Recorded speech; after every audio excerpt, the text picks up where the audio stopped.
안녕하세요. 챕터 4 추정의 세 번째 시간이네요. 총 일곱 번째 시간이고요. 자, 이 시간에는 우리 그 표본의 크기 결정이라는 걸 하도록 하겠습니다. 자, 표본의 크기 결정이라는 거는 추정을 하는 데 있어서 점 추정과 구간 추정이 있다 그랬죠. 자, 이 점 추정과 구간 추정을 하는 데 있어서 자, 표본을 얼마만큼을 해야지만 이렇게 추정을 할 수 있을 것인가? 자, 이 표본의 적절한 크기, 자, 그걸 갖다 확인하는 시간입니다. 자, 표본의 크기가 커진다는 건요, 표본이 모집단의 크기와 가까워진다는 거고요. 표본의 크기가 작아진다는 것은 모집단으로부터 작아진다는 것이죠. 자, 표본의 크기가 좋으면 좋은데 일단 표본이 가장 중요한 것은 모집단을 대표할 수 있어야 된다. 자, 표본의 크기가 커질수록 표준 오차, 어디의 표준 오차요? 표본 통계량의 표준 오차가 작아지기 때문에 도출되는 통계량은 신뢰도가 높아집니다. 이렇게 표본 크기가 커져가지고 신뢰도가 높아지는 거, 자, 이렇게 해서 모수를 포함할 확률이 증가가 되는 거죠. 그러면 이제 신뢰 구간은 짧아질 수밖에 없습니다.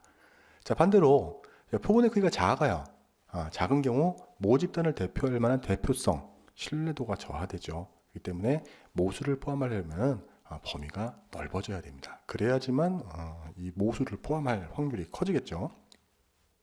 자, 표본 크기와 표본 오차를 갖다 보면은, 자, 일단은 신뢰도를 고려해서 계속 표본의 개수를 늘려가는 것이 올바른 통계 조사입니다. 근데 무한정 늘릴 수가 없죠. 왜냐하면 시간과 비용의 한계 때문에요. 그래서 연구자는 이 표본의 크기를 결정을 해야 되는데 이게 굉장히 중요합니다. 그래서 모수를 정확하게 추정하기 어렵기 때문에 자, 구간 추정을 하면서 확률 여부를 결부해서 95% 혹은 99% 이런 신뢰 구간을 갖다 이용을 하는 겁니다. 자, 이렇게 확률을 사용을 하면 알고자 하는 모수, 이게 신뢰 구간의 하한과 상한 사이에 어딘가 있을 거죠. 이러한 짐작이 맞을 확률이라고 제시가 되는 수치가 바로 신뢰도입니다. 자, 근데 맞을 확률이 100%는 아니기 때문에 추정이 틀리더라도 최대한으로 허용할 만한 오차를 정하는데 이게 허용 오차예요. 자, 이 표본의 크기는 정규 분포의 신뢰도 구간 공식 x바 플러스 마이너스 z 2분의 알파의 그 오차를 갖다 이용을 해서 n을 도출하면 같습니다. 이 도출하는 방법은 책에 있으니까 여러분들이 한번 이걸 확인을 해서 이 n을 구하는 걸 확인해 주시면 됩니다. 자, 이 n은 표본 크기의 양의 제곱근에 반비례합니다. 자, 그러면 우리 예제를 통해서 우리 확인을 해보도록 하겠습니다. 자, 예제는 어느 대학교 학생들의 흡연율을 조사하고자 합니다. 네, 실제 흡연율과 추정치의 차이가 5% 이내라고 하는데 90% 정도의 확신을 갖기 위해서는 얼마만큼 크기의 표본이 필요한가? 이렇게 표본 크기를 갖다가 확인하는 문제네요. 자, 표본 크기. 자, 표본 크기를 구하는 공식 여러분들 알고 계시죠? 자, 그걸 한번 보도록 할게요. 자, 아까 방금 나왔던 공식 n은 자, 허용 오차가 있고 z값을 기준으로 해서 2분의 알파가 되어 있고 여기에 시그마 전체에 해당하는 제곱. 자, 이렇게 구한다 그랬습니다. 근데 여기서 주어진 수치들을 보니까 z값에 대한 것들은 알겠는데 전부 다 이게 비율로 주어졌습니다. 비율로. 자, 이 얘기는 뭐냐면, 자, 모평균의 표본 크기 결정 하는 경우에는 자, 이 공식을 갖다가 이용을 하면 되는데 우리 여기서 이제 비율을 갖다 기준으로 하기 때문에 비율은 조금 하나 더 생각하셔야 됩니다.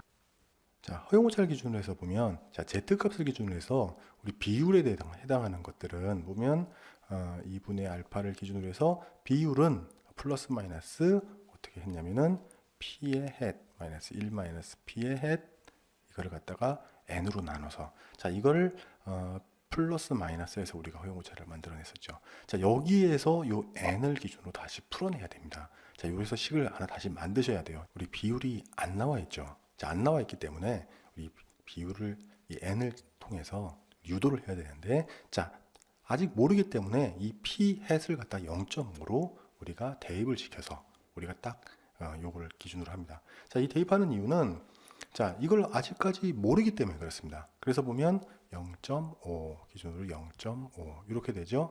요거를 n을 기준으로 해서 이렇게 하면은 우리가 확인할 수가 있습니다. 당연히 Z값은 여기에 2분의 알파가 와야 되고요. 이걸 풀어주면 Z2분의 알파는 루트 n의 0.25가 되죠. 자, 이거는 다시 볼게요.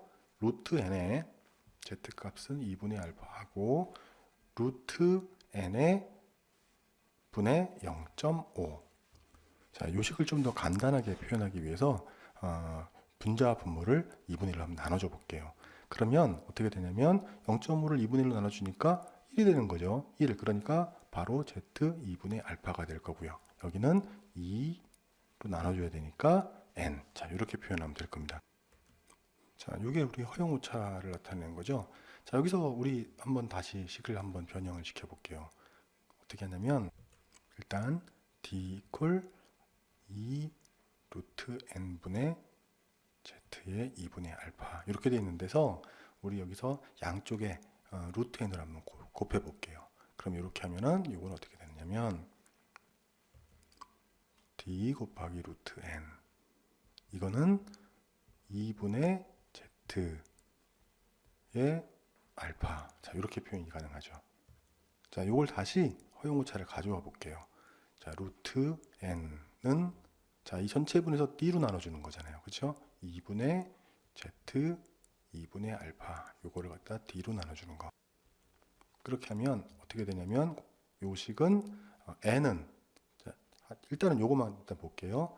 2d 분의 z 2분의 알파 요거는 루트 n입니다.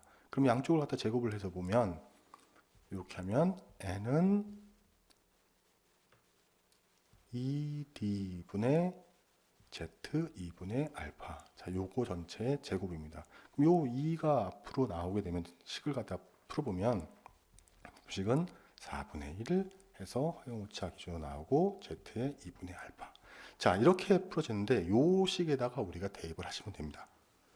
자, 이 식에다 대입을 해보면 n은 어떻게 됩니까? 4분의 1 곱하기 0.05가 되죠. 왜? 5% 이내라고 하니까요. 허용오차가 그렇게 되잖아요. 거기에서 2분의 알파로 해당하는 z값 2분의 알파 어떻게 나와 있습니까? 여기서 알파 값이 90%라 그랬죠. 그러니까 0.05 요거를 보는 겁니다. 그러면 1.645. 자, 이렇게 놓고 우리가 여기다 제곱 이렇게 해주면 되네요. 그러면 이걸 풀어보시면은 이렇게 됩니다. 0.25 곱하기 32.9에 해당하는 제곱. 답은 270.6 점점점점 이렇게 나옵니다. 그러니까 요거보다는 270보다는 많아야 되겠죠. 그러니까 답은 271. 자, 이렇게 구하는 겁니다. 조금 어려운데 앞에 공식이랑 같이 우리 보면서 우리 그 평균을 노평균을 기준으로 한 n을 노출하는 것과 모비율을 기준으로 해서 우리가 n을 노출하는 것. 이 두 가지를 우리 같이 확인해 봤습니다. 자, 여기까지 우리가 4장 추정에 대한 것들을 다 끝냈는데요. 자, 한번 마무리를 한번 해보죠. 마무리. 자, 우리 1장에서 우리가 뭘 배웠습니까? 통계 우리 왜 하는지, 통계에 대한 목적, 기타 등등. 자, 통계의 바람직한 것들, 통계는 뭘 도와주는지. 자, 그런 걸 하면서 우리가 데이터들을 어떤 것인지 우리가 확인했습니다. 왜 데이터가 중요하느냐? 우리는 통계의 절차가 데이터를 수집을 하고 그 다음에 이걸 정제를 했죠. 자, 여기까지 다 데이터에 관련된 내용들이었습니다. 자, 이렇게 하면서 정제된 걸 가지고서 우리가 통계량을 끌어냈습니다. 통계량을 끌어내면 이 통계량을 기준으로 해서 우리가 표본에 대한 수치이기 때문에 전체 모수를 갖다가 기술하는 거죠. 그래서 이렇게 뽑은 표본이 모수를 갖다가 정확히 모 집단을 갖다가 대표하기 위한 대표성이 있다라는 걸 설명하기 위한 기술 통계량을 2장에서 봤고요. 그 다음에 자, 이 통계량은 전체를 갖다가 모 집단을 갖다가 설명을 하고는 있지만 실제로는 확률의 이론에 의해서 설명이 된다 그랬었잖아요. 그래서 우리 확률 이론을 갖다가 우리가 여러 가지를 배웠습니다. 그리고 확률 분포, 이상 확률 분포, 연속 확률 분포 우리가 확인을 했었고요. 그 다음에 우리가 이거를 기준으로 해서 나온 게 뭐냐면 추정을 하는 거죠. 추정. 자, 추정을 하게 됐고, 그다음에 이 추정하는 것들이 과연 맞느냐라는 것 갖다 확인을 하는 과정이 뭐였었냐면 검정이었습니다. 자, 그래서 우리 통계의 과정 보면 수집, 정제, 수정, 검정, 추정, 검정이라고 하는 이유가 뭐냐면 지금까지 우리가 했던 내용들을 그대로 가져온 겁니다. 그렇기 때문에 자, 2장이 끝났고 4장이 끝났고 5장부터는 검정. 자, 우리 검정 그냥 바로 검정이라고 안 하고 통계 조사를 하는 목적이 어떠한 거를 갖다가 확인해야 된다라는 왜 지금 현재에 대한 것들을 갖다가 맞춰내야 되기 때문에 그렇기 때문에 우리는 걸 가설이라고 설명을 하고요. 자, 가설이라는 것부터 설명을 해서 붙여서 우리가 가설 검정 해서 우리가 검정을 우리 확인해 보도록 하겠습니다. 자, 4장까지 여러분들 고생 많이 하셨는데요. 자, 바로 책 덮지 마시고 한 5분 정도 다시 한번 리뷰하면서 여러분들 잊어버리지 마시기 바랍니다. 수고하셨습니다. 감사합니다.